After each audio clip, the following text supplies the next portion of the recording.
Señor bendiga a cada uno de los que están aquí, que puedan salir fortalecidos, bendecidos, con la palabra que el Señor nos da en esta noche. Abran sus Biblias en Mateo capítulo 5. Mateo capítulo 5.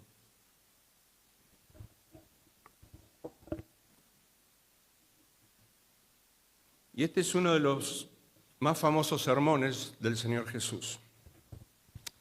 Se le llama el sermón de las bienaventuranzas, se le llama también el sermón del monte.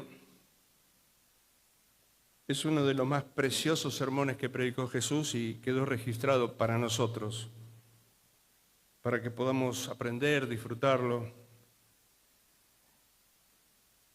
Y él se sube al monte, dice el capítulo 5, versículo 1. Viendo la multitud, subió al monte. No es un lugar cerrado, no es un hermoso templo cómodo, no hay aire acondicionado, butacas, alfombras, púlpitos. Es un monte. Y sentándose, es una costumbre rabínica, los judíos en la sinagoga predican sentados. Así que esta es una costumbre muy común en Jesús. Vinieron a él sus discípulos y abriendo su boca les enseñaba diciendo. Vayamos al capítulo 7. Este es el final de este sermón maravilloso. Mucha gente allí reunida, y él enfrenta una situación que es común en este tiempo: lo verdadero y lo falso, la verdad y la mentira. Y él trata de mostrarles que muchas cosas que se parecen, que a simple vista se ven idénticas, no es lo mismo. En este tiempo, un tiempo que se le da más importancia al envase que al contenido, a la estética que a lo esencial. Un tiempo de apariencias. Y desgraciadamente tenemos hogares que son cristianos verdaderamente y tenemos hogares que son cristianos culturalmente. Es decir, por ahí van a la misma iglesia, cantan las mismas canciones, van a trabajar, estudian, viven vidas morales, ambas familias, pero una es verdadera, la otra es falsa. Y el Señor con estas palabras nos va a enseñar qué es lo falso, qué es lo verdadero. Él va a profundizar en su análisis, como si estuviera haciendo una autopsia. En estos pasajes Él va a hacer una autopsia en nuestros corazones, en los corazones de aquel tiempo de hace 2000 años y en los corazones de hoy. Nos va a mostrar lo falso y lo verdadero, y Él lo va a ilustrar con dos constructores, con dos casas, una edificada sobre la roca. En otros pasajes paralelos va a decir que ese constructor hizo profundo el pozo, ahondó, dice la palabra, y edificó sobre la roca. Y el otro, que se parece, porque las casas son iguales, edificó sobre la arena. Entonces vamos a ver esta noche qué es la roca y qué es la arena. Los dos constructores hicieron hermosas casas, pero una no tenía cimientos. A muy poca gente le importan los cimientos, porque no se ve. Es más lindo la fachada de la casa, las ventanas, los pisos, los revestimientos. Pero a muy poca gente le importa las bases, los cimientos.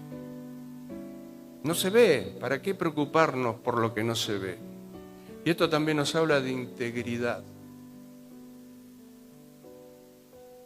El hombre y la mujer íntegros no tendrán falta de ningún bien. Versículo 20.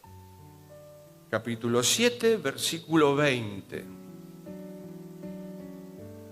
Todo árbol que no da buen fruto, el 19 también, todo árbol que no da buen fruto es cortado y echado en el fuego.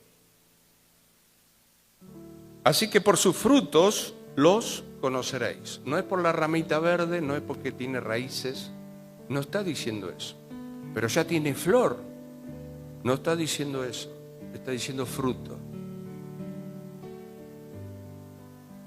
Es imposible que el árbol bueno dé malos frutos o que el árbol malo dé buenos frutos. Por los frutos los conoceréis. No es por lo estético, no es porque predica lindo, ni canta lindo, ni está siempre en la iglesia.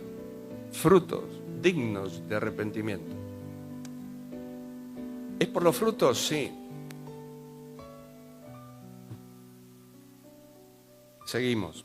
21. No todo el que me dice Señor, Señor. Vamos a ir avanzando y a medida que avanzamos vamos comentando las perlas que vamos encontrando en la palabra. No es por tener un vocabulario evangélico, porque estos muchachos le dicen Señor a Jesús. O sea, lo reconocen como Señor. No son gente pagana que no tiene ni idea del Evangelio. Estos son creyentes de hoy en día también, que tienen un vocabulario cristiano, evangélico, van a la iglesia, pero no es por tener un vocabulario evangélico. Tampoco es por llamarle Señor, porque él en Lucas va a decir, ¿por qué me llaman Señor y no hacen lo que yo les digo? Es pura palabra nomás. No todo el que me dice Señor, Señor, entrará en el reino de los cielos. ¿Ah, no? No. ¿Quién es el que entra entonces? El que hace la voluntad de mi Padre que está en los cielos. Entonces la salvación es por obras, ¿no? Es que cuando tengo un encuentro con Cristo, empiezo a hacer las buenas obras que Dios preparó de antemano para que nosotros anduviésemos en ellas. Eso está en Efesios capítulo 2. Pero no para ser salvos, sino porque Él ya nos salvó. Empiezo una vida de obediencia. No es de la boca para afuera que es Señor. Es en mi corazón y de la boca también para afuera es mi Señor. Desde mi corazón, desde mi obediencia. Bien. El que hace la voluntad de mi Padre que está en los cielos. Se trata de hacer la voluntad de Dios. Eso lo aclara al principio. 22. Muchos me dirán en aquel día. Muchos. Igual que cuando habla del camino angosto y el camino ancho. Son muy pocos los que van por el camino angosto, pero son muchos los que van por el camino ancho. Bueno, muchos me dirán en aquel día. ¿Cuál es el día? ¿A qué día se está refiriendo el Señor? Bueno, es cuando va a levantar la cosecha, cuando van a separar el trigo de la cizaña. Hace unos días alguien me preguntó, ¿qué está haciendo Dios ahora? ¿No ve toda la maldad que hay? ¿Por qué no hace algo Dios? ¿Por qué se demora? Porque hace casi 2000 años que están anunciando que Él viene. Y el Rey viene, como cantamos recién. ¿Qué está haciendo Dios? Bueno, mi respuesta bíblica fue Génesis capítulo 15, hablándole a Abraham. Le dice, vos vas a alcanzar grandes bendiciones, vas a estar en esclavitud, pero después vas a ser liberado, el pueblo va a ser liberado. ¿Y cuándo sucederá todo eso? Cuando la maldad del amorreo llegue al colmo, dice. Hay un nivel de pecado el cual Dios va a juzgar. Cuando la maldad del amorreo o del cananeo llegue al colmo. Y eso es lo que Dios hizo desde el comienzo. Lo hizo en el tiempo de Noé. ¿Se acuerdan el diluvio? La maldad del hombre caído llegó al colmo. Y Dios envió el diluvio para exterminar la maldad. Se repoblaron otra vez. Y otra vez vino el juicio de Dios. La primera vez en el tiempo de Noé fue con agua, el diluvio. Pero en el tiempo de Sodoma y Gomorra, la maldad de estas ciudades había llegado al colmo. Y Dios no toleró más eso. Así que envía fuego. Y todos carbonizados allí. Porque era insostenible el pecado de esas ciudades perversas. Bien, la maldad del amorreo llega a su fin, Dios envía juicio. Y hay una parábola que nos habla de eso, la parábola de la cizaña y el trigo. Bueno, los enemigos sembraron cizaña. ¿Querés que las arranquemos? No, no les corresponde a ustedes. ¿Y cómo hacemos ahora? ¿Cuándo va a ser eso? En el momento de la cosecha, el momento del juicio. Yo voy a enviar mis santos ángeles a levantar la cosecha. Así que no nos corresponde a nosotros, no nos corresponde la guerra santa. Eso es algo que mucho no lo entendió Lutero, por ejemplo, donde se enjuicia a los herejes. Bueno, esa no es tarea de la iglesia. Nosotros tenemos que predicar. Y si creen o no creen, no es nuestro problema. Pero no nos corresponde la violencia física, la guerra santa, como muchos interpretan hoy. Por ejemplo, los árabes. Ellos todavía están en la guerra santa. No nos permite Dios hacer eso. Pero hay un tiempo, dice Jesús. Yo voy a enviar mis santos ángeles a levantar la cosecha en el día del juicio. Allí vamos a separar la cizaña del trigo. Y unos van al cielo y otros van al fuego eterno. Ok. Hay un tiempo de juicio y Dios está esperando que la maldad llegue al colmo para actuar. Estamos muy cerca de ese punto, muy cerca. Ya es insostenible lo que está pasando en muchos países, salvo Italia, que tiene una presidenta cristiana, pero en nuestro país ya están hablando de niños trans. Me aflige muchísimo esta situación. Lo intentaron en Tucumán, después en Salta, pero ahora sí lo instalaron, lo debatieron desde el Poder Legislativo en Córdoba. Quieren hormonizar niños, amputar niños. Y Jesús dijo, más vale se atan una piedra de molino en el cuello y se arrojan al mar antes de meterse y hacerle daño a estos pequeñitos. Bueno, van por eso, por los niños. Y a veces nosotros creemos que porque los traemos a la escuela dominical 1 hora, 20 minutos, ya hicimos nuestra tarea. Es muy ingenuo pensar así.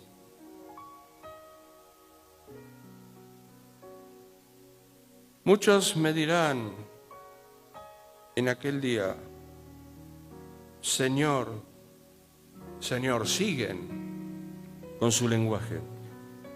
¿No profetizamos en tu nombre? Estamos hablando de profetizar en el sentido de predicar. Y en tu nombre echamos fuera demonios. Estamos hablando del famoso ministerio de la liberación. Mucho de ese ministerio es más circo que otra cosa. ¿Hay gente endemoniada? Sí. Hoy hablábamos, mi familia, la cantidad de juegos diabólicos que hay para que los niños practiquen. En mi época era el juego de la copa, la tabla Ouija, pero hoy hablábamos de otros juegos más que están muy de moda. Y los chicos, por curiosidad, se meten en esos juegos, pero empiezan a jugar con fuego. Algunos quedan atrapados espiritualmente con eso. Curiosidad. Y en tu nombre hicimos muchos milagros. Nosotros, por lo menos yo cuando predico, no ando ofreciendo oraciones. Predico al Señor, predico el Evangelio. Todo lo otro viene por añadidura si es la voluntad de Dios. ¿Dios hace milagros hoy? Sí. Vimos milagros de todo tipo. Pero no andamos ofreciendo milagros ni oraciones. El Señor Jesús jamás oró por los enfermos, ¿sabían? ¿Cómo que no? Sí, sanó. Sí, pero yo estoy hablando de orar por los enfermos. Él daba órdenes. Él tocaba. Tocó a la suegra de Pedro y al instante la fiebre la dejó. Llamó a Lázaro y resucitó. Y así con cada uno de los milagros que ustedes vean en la Biblia. Él jamás oró por sanidad. La muerte, los demonios, las enfermedades huían ante la presencia del Señor. Hoy hay cantidades de milagros falsos que engañan a la gente. Con eso no quiero decir que Dios en su soberanía no haga milagros hoy. Sí los hace. En su soberanía. Pero yo escuché muchas veces, Señor, si sanás a mi hijo, a mi marido, yo te voy a servir. Y si es la voluntad de Dios no sanarlo, ¿no es digno de servirle? Si me das una buena voz, voy a cantar. Y Él es digno de que le alabemos con la voz que tengamos. Porque Él puede escuchar nuestros corazones. En tu nombre hicimos tantos milagros, Señor. ¿Cómo es eso? Pero Él nunca les dice, ustedes no hicieron esto, ¿eh? Él no les dice, ustedes no predicaron, ustedes no hicieron milagros, ustedes no liberaron personas. No les dice eso. Les va a decir algo peor. Entonces les declararé. Esa palabrita declararé es como si dijera les predicaré, les proclamaré a gran voz, como se espera que un predicador predique el Evangelio, como predicaba Juan el Bautista, el heraldo. Es queruso, es predicar a los gritos las verdades de Dios. Predicar, hermanos, no es argumentar. Predicar no es debatir. Predicar no es una charla de café. Predicar es proclamar, queruso. Un embajador que viene de parte del rey a anunciar, el rey viene o anunciar un mensaje de parte del rey. Eso es lo que hacía, ¿saben quién? Noé. Siempre lo vemos a Noé con el martillito, haciendo el barquito. Pero ¿saben qué dice la Biblia? Que Noé era pregonero de justicia. Es queruso, es proclamar la verdad del cielo. Eso hacía Noé, pregonar. Es lo que hacía Juan el Bautista, es lo que hacía el apóstol Pablo. Pregonar, pregonar. Que no es lo mismo que apología. La gente no se va a convertir porque los convenzamos nosotros de que Dios es real.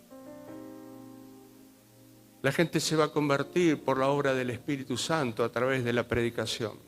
Porque Dios decidió salvar a las personas por la locura, dice el apóstol, de la predicación.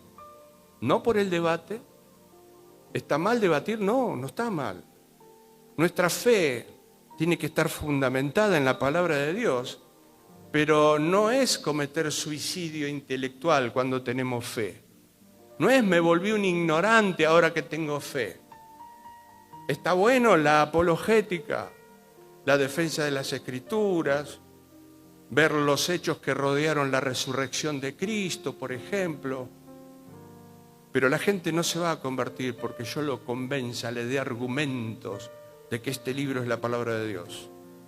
Es la obra del Espíritu Santo. Pero está bien que nosotros tengamos fundamentos científicos para apoyar lo que dice la palabra de Dios. Está muy bien. Entonces les declararé a gran voz delante de todos. Ellos esperan palmaditas del Señor. Bueno, ahora el Señor nos va a dar una palmadita, nos va a felicitar adelante de todos. Éramos buenos predicadores. Teníamos un ministerio poderosísimo de liberación, de milagros. Si esto fuera así hoy, los hospitales estarían vacíos. Porque cuando pasaba Pedro, la sombra sanaba.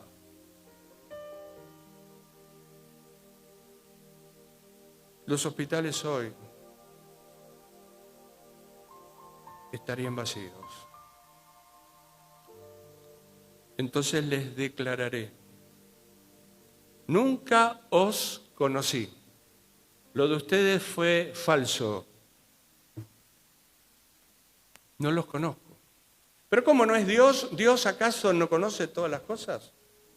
¿No es omnisciente Él? ¿Sabe todo? Sí. Pero acá está hablando de algo más profundo que el conocimiento intelectual. Está hablando de tener una relación bidireccional, de ida y vuelta. Conocer. Y este conocer no es solamente yo sé cómo te llamas, dónde vivís, no. Está hablando de tener una relación íntima con la persona. Nunca tuvimos esa relación, les dice Jesús. Lo de ustedes fue una mentira. Nunca os conocí. Nunca estuvimos juntos. Ustedes hicieron lo que quisieron. Esto a los gritos, para que todos se enteren. La justicia del rey. La argumentación del rey. Cuando esperaba los aplausos, viene el juicio.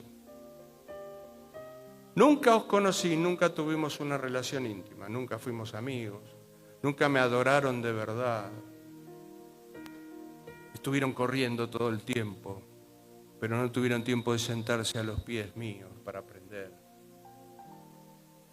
Como si Dios necesitara que nosotros estemos corriendo. Marta, Marta, afanada y turbada estás. Podríamos poner nuestros nombres también. Pensamos que así agradamos a Dios. Pero estaba el maestro en la casa. Hay que parar un poquito, diríamos, la pelota, el motor, y sentarnos a los pies del maestro. Ese es el lugar. A eso venimos a la casa de Dios.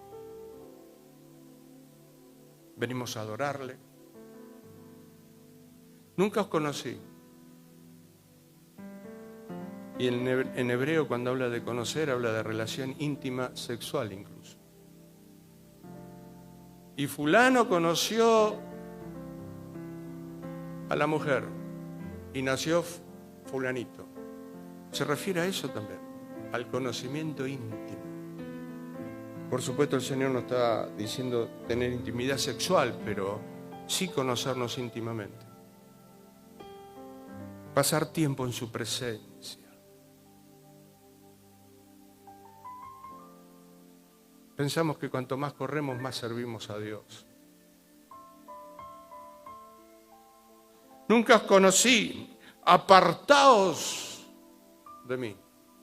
No quiero ni estar cerca de ustedes. Apártense, no los conozco. ¿Quiénes son ustedes?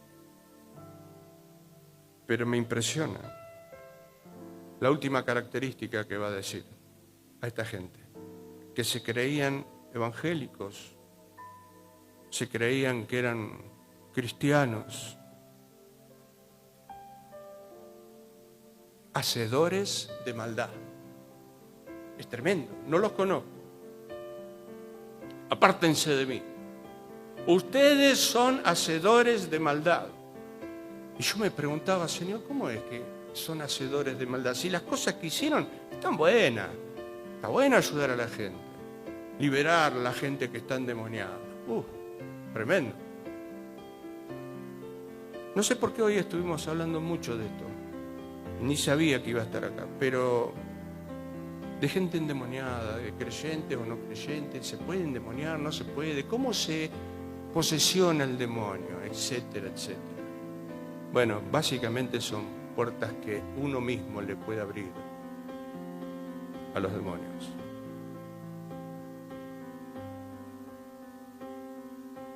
Hacedores de maldad. ¿Por qué les dijiste eso, Señor? Básicamente son todas cosas buenas, muy evangélicos. Estamos llenos de esto, por todos lados. Maldad, traducido es sin ley.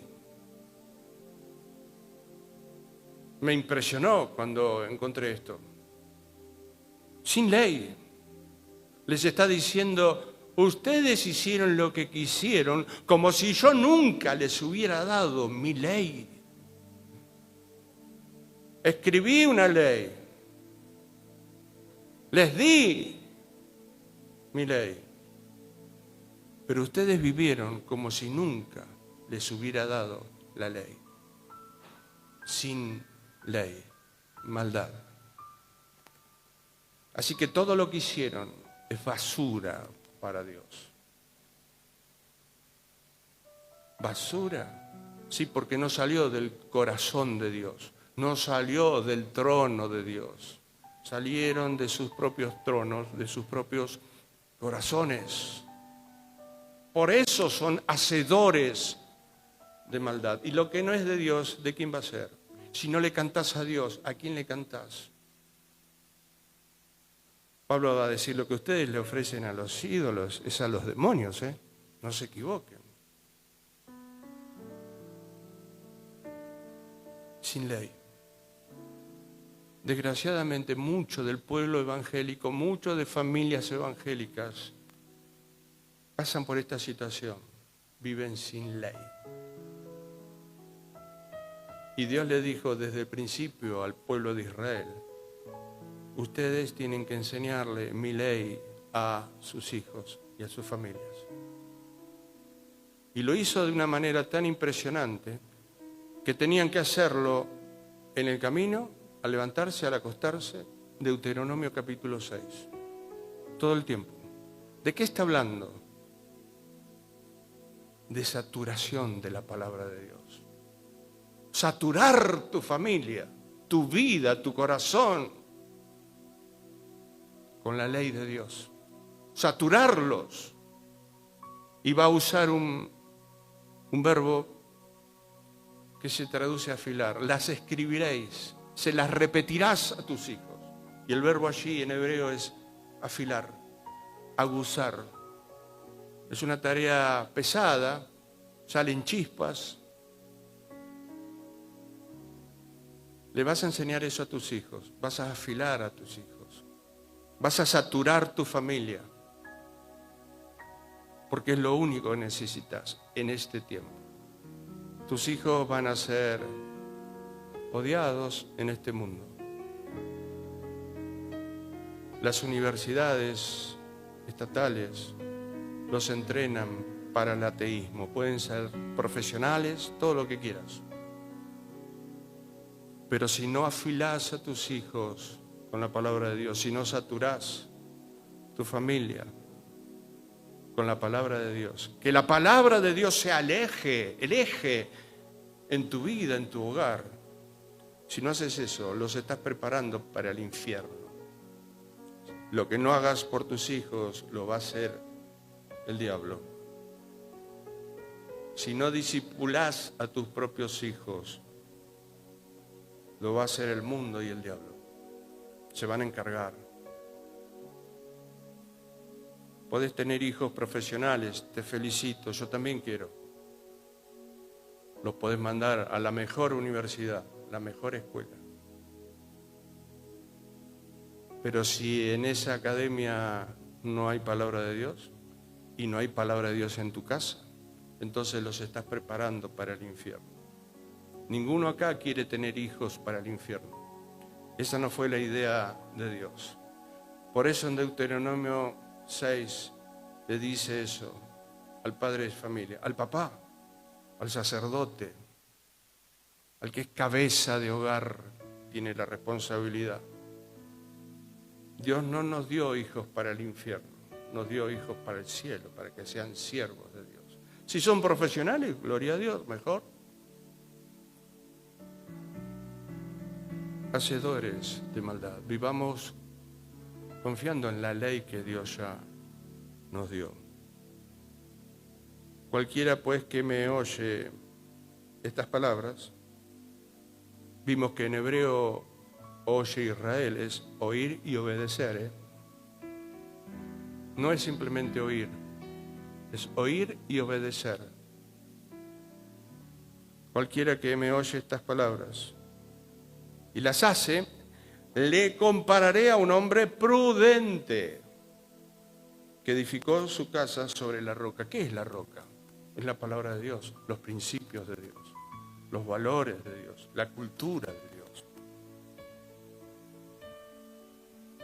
Pero si te pones muy estricto en esto, mucha gente se te va a ir, se va a enojar, van a pegar el portazo, se van a ofender. Lo lamento. Lo lamento mucho. Hermano, usted me hirió con la prédica. Me ofendió. Te herí, sí. Bueno, esa no era la idea. Voy a tener que orar más. Porque deberías haber caído muerto, crucificando la carne de una vez por todas. ¿O te crees que es lindo esto? Que esto es fácil. Predicar la verdad te va a costar. El hombre prudente dice gracias por la roca. Gracias porque la espada me cortó, me hirió. Pero me bendijo. Me bendijo. Es un tiempo de definición. Josué dijo, yo en mi casa serviremos a Jehová. En ese caso, el sacerdote va primero, el padre va primero, yo y mi casa. Vamos a servir a Jehová. Este tiempo es muy corto, esta vida es muy vacía, temporal, terrenal. El rey ya viene. Descendió lluvia. Bueno, los juicios. Para las dos casas vino el mismo juicio. Vinieron ríos, soplaron vientos, golpearon contra aquella casa. No es una simple crisis, ¿eh? Esto escatológicamente es un juicio de parte de Dios. Es la cosecha final, digamos.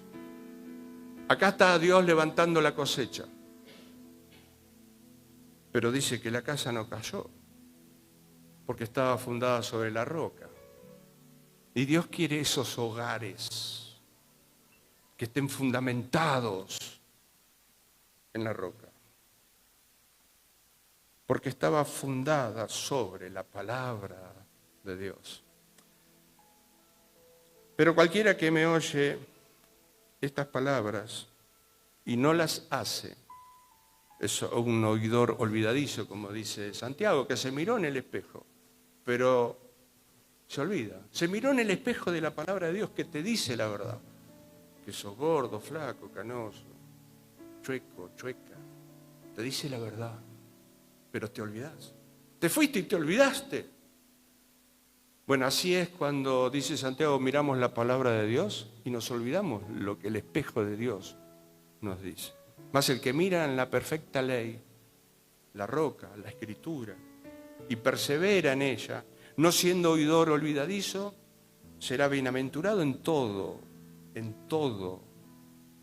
lo que hace. Esas bendiciones las quiere Dios para cada uno de nosotros. Le compararé a un hombre insensato que edificó su casa sobre la arena. Edificar su casa sobre la arena es sobre la cultura de este mundo, lo fácil. Lo que nadie ve, ¿qué importa si no se ve? Lo esencial. Es muy importante el envase, más importante que el contenido. Así que estas dos casas se parecen, pero una tenía cimiento y la otra no. Una estaba fundada sobre la palabra de Dios, la otra sobre la arena. Era más importante el que dirán. Y descendió lluvia, los mismos problemitas o juicios. Vinieron ríos, soplaron vientos y vinieron con ímpetu, y dieron con ímpetu contra aquella casa. Y cayó. La que estaba en la arena cayó, claro que va a caer. Y dice, fue grande su ruina. Fue grande su ruina, no se pudo reconstruir más. Grande su ruina, no quedó nada. No es que, bueno, se cayó una pared, vamos a levantarla de vuelta. No quedó nada.